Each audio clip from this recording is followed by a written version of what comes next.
Hello, everybody. Welcome again to season 3 of Talking Books with Tanisha. This is the banned book season, and I'm so excited about that being our title and that being our focus. As you know, many of the books that I've introduced to this audience have been books that might technically be on the banned book list, but it's fun for me to talk about books with you, but it's even funner for me to talk with other people about books. And so I'm so excited to welcome Melissa Mather tonight, who is a librarian and has lots of different reaches around books that are in the hands of our youth, books that she also is personally reading. But mostly it's the conversation today around what the importance of identity affirming books. And so, Melissa, I'd love to just welcome you to Talking Books with Tanisha. Thanks for being here today. Good evening. It's nice to see you. Yeah. Do you want to tell us a little bit more about maybe what you do and just a little bit of context, as much as you feel comfortable sharing? Sure. So I'm a teen adult librarian for the King County Library System, which is a 50-branch system here around the Seattle area. It doesn't include Seattle, it's everything but. I spend my time trying to connect with adults and teens and support them in kind of whatever type of reading they'd like to do. So I'm really excited to be here. I love that. I also love the fact that most people can point to a librarian that says, yeah, they're the ones that pointed me in that direction of that series or that book. And it got me so excited. So I know the power of librarians. Like, it's a really beautiful power. It is. It's a lot of fun. Yeah. Well, there are two books that you chose to focus on tonight. I want to give you a chance to go ahead and speak to those and also talk about why. Like, why are these books that maybe something that might be considered, I don't like to use the word controversial. We'll just talk about books that people have found to be problematic and maybe put on a banned book list or considered that. So why don't you introduce these two books that are behind me today? Okay, the first one is The Miseducation of Cameron Post by Emily M. Danforth. It was published, I think, in 2012.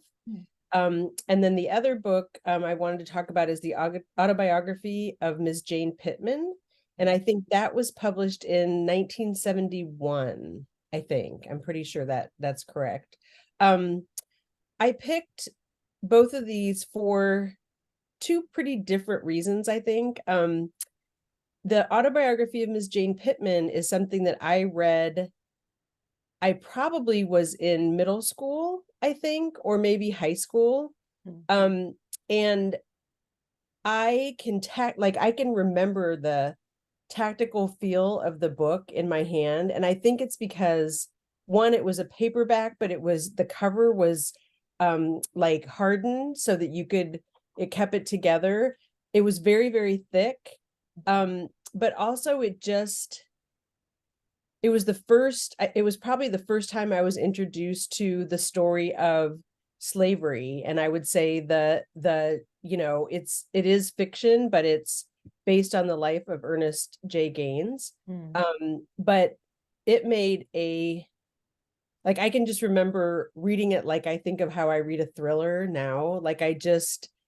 There was so much depth and honesty as Ms. Jane Pittman tells her story, and having grown up with grandparents that were from the South, that part that they were very open kind of about the difference between the lives of Black and white people that they grew up with. But my grandmother especially had this, she employed a lot of people that were African American. Okay. And in her telling, there was so much love there. And yet reading this book, I can remember just thinking, wow, this goes so deep. And I remember thinking, how did the people that worked for my grandparents, how did they feel and what was their story? And this was really one of the few books probably in most of my life that actually was going to tell me that story in a way. I even think I was born in 1963, and I think how many African American writers were even published. Yeah. And I think that's why, for me, it was I was reading this book. I probably didn't even think about who wrote it. You know, you couldn't go, I mean, I guess I could have gone to the library to see who was Ernest J. Gaines, but so that is that book. And then kind of on the other, like, then you have the Miseducation of Cameron Post, which is a book that I read as an adult, but had I read as a younger person, it would have really changed the way that I kind of, you know, looked at the world, I think. I mean, it's this book about a young girl in rural Montana, and that whole thing of, you know, not seeing yourself. Yeah. And then there's the other part of it, that there's a religious part of it, which was also a little bit foreign to me. I mean, I was raised in a religion, but never had that part of my family saying, you know, here's why because I, you know, being lesbian, it's like there was nobody saying, using the Bible in that sense. And so I think what is also kind of tragic about that book is that we're back there. I mean, that was 2012. So now we're back at, you know, where people don't want, I mean, the most challenged books are represented right here tonight, right? It's people of color, you know, authors of color, and then it's LGBTQ plus writers, stories, that I know is important for young people, older people, to read what they find is, you know, representative of them. Even if you're reading about living here and reading about a rural, you know, a girl who thinks she's gay in rural Montana, like there's still parts of it, you know. Yeah. I mean, that's a perfect segue, actually, because I think about the people who do come into the libraries or any system that, or any place that has books available, and what it means to have books that represent who you are, that show you who you are as as mirrors, but also offer you an opportunity to see what's possible with windows. And so for you as a librarian, what does it mean for you to advocate for identity affirming books?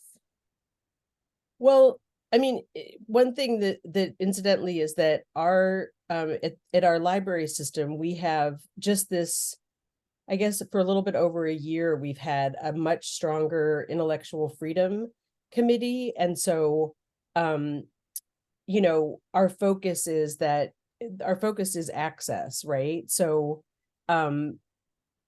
just knowing that I can have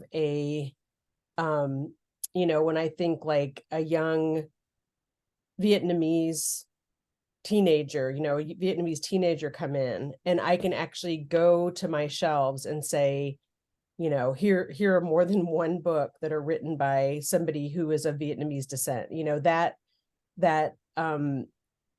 feels so right to me. And that's where I struggle a lot with kind of what's going on now, is that how else are you supposed to know what your world is about? And we know that in some cultures as well, people don't talk about the past or how they got here. And so it may not be, I mean, again, it may not be their story of how their parents came to this country, but it is a story that could then be that path to them to being able to talk about it. I think widening the opportunity for those stories to be told, like whether we're talking about LGBTQ plus and, you know, the story of enslaved people or people who are coming to this country with various stories.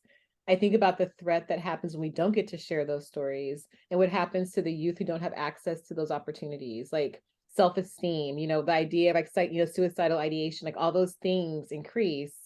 How do you make sure that people know that these books are available? Like, what are you all doing to kind of, you know, showcase some of these stories?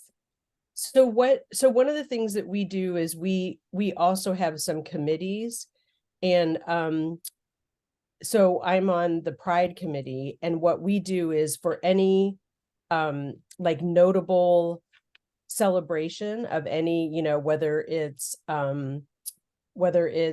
you know, Bisexual Recognition Day, or whether it's Trans Remembrance Day, we make lists, and then our library features those as the slideshow when you go to our website. Oh, nice. Yeah, yeah. And the same thing with it's pretty nuanced because there's also a lot of librarians that just do their own, kind of do their own list, but Yeah. but we have some committees that are very pointed that way, and also kind of the heritage months, like we recognize the heritage months, but it also means that we recognize some other kind of marginalized groups as well. Mm-hmm. Um, That's powerful. That's amazing. And people should go to your libraries and like find these find these books. They're waiting for you. Okay, so speaking of books, Melissa, what are you currently reading right now?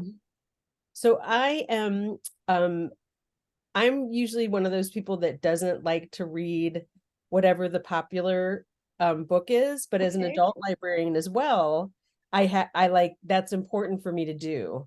So and I'm actually at my library, there's a book group, and so we have an adult book group.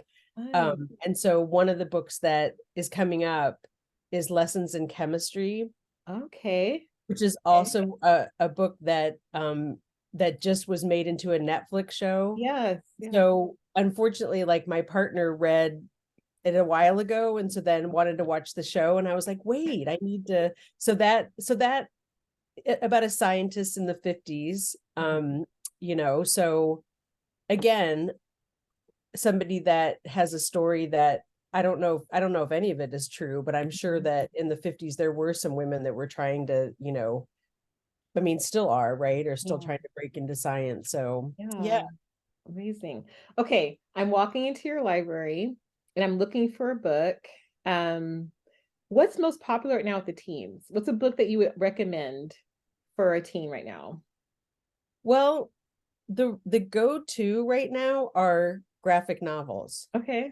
I Okay. mean, it doesn't matter what it is. And as well, Okay. manga is very popular.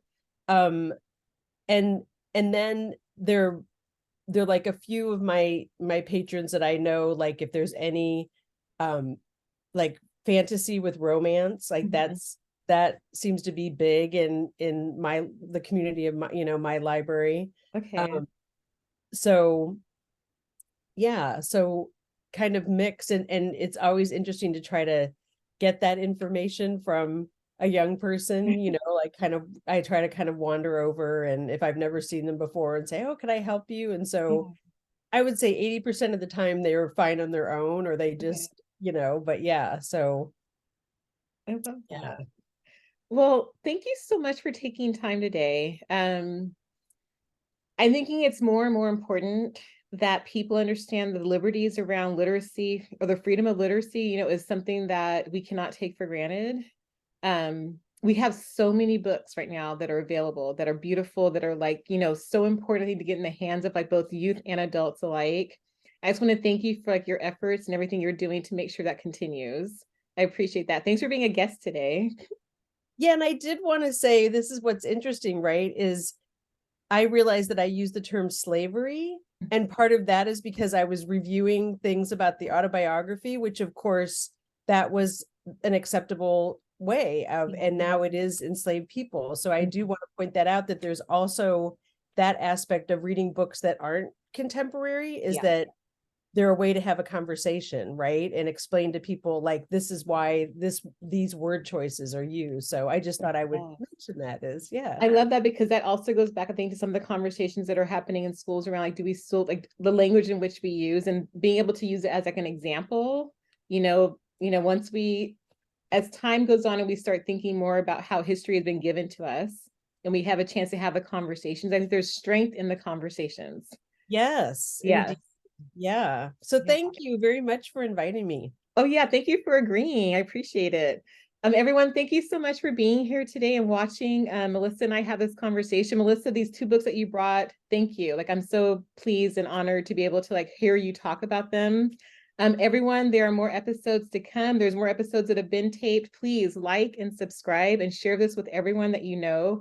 We have to make sure that we are getting books into the hands of our youth and our adults. Reading is so important. Literacy is so important. Thanks for being here tonight. Oops. Have a great night, everybody. I think I froze, but you can hear me. There you go. All right. Take care and have a great night, You everybody. too. Thanks.